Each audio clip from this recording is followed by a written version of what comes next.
On MSNSportsNet.com, we welcome you to the United Bank Playbook. Tony Caridi along with Mountaineer basketball coach Bob Huggins as West Virginia gets set for a busy weekend taking on the Louisville Cardinals. And Hugs, obviously, the setback against Notre Dame on Wednesday night was a very tough one for you, for the entire team, for the program. How did you begin that process of rebuilding them back the day after?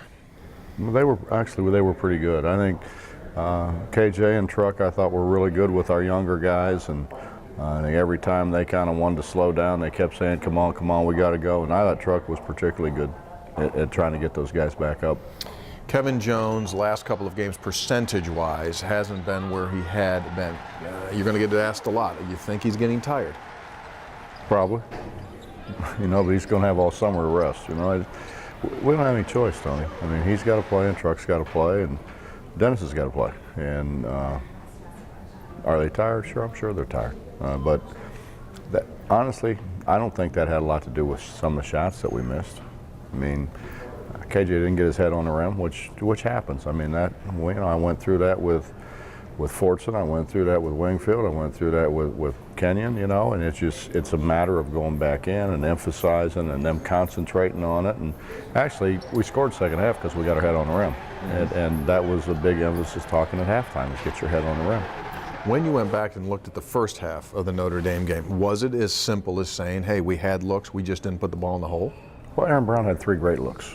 I mean, just 3 absolutely great looks that he, at one time was making, and they weren't even close. Truck had a couple good looks.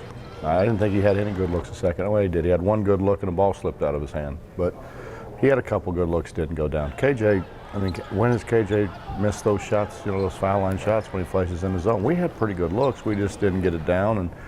And we wanted to throw it close, which we did in the second half, which we got away from in the first half. Yeah. Talk to me about Louisville. Rested, playing extremely well. Typical Rick Pitino team or not?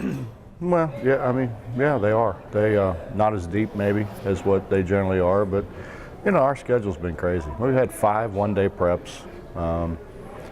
We play a really hard game on Wednesday, turn around, play on Saturday, and somebody rests for 2 more days. It's just the inequities in the schedule, and I'm not blaming anybody. It's just it happens when people don't have their own arenas, and you have to kind of play whenever they can play, and TV dictates a lot of that.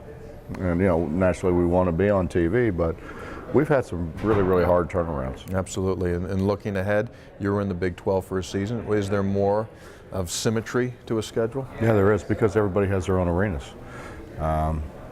There's not anybody in the Big 12 doesn't have their own arena. Yeah. That'll make things easier. I mean, TV still dictates things. You're still going to play some Saturday, Mondays, and you want to do that because that's Big Monday.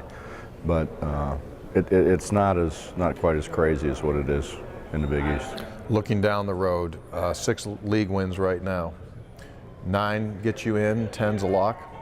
No, 9 gets us in. 9's a lock. I mean, I can't imagine with 9 wins we're not a lock. Got work to do. We got some work to do, but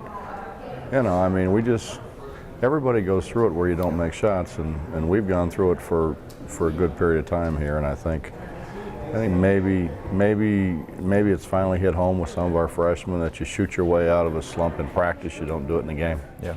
Well, hopefully they'll start going in on Saturday. I think they will. I really do. I think they will. Sellout crowd going to be on hand, West Virginia and Louisville. Coverage on MSN Radio. For Bob Huggins, I'm Tony Caridi, and this has been the United Bank Playbook on MSNSportsNet.com.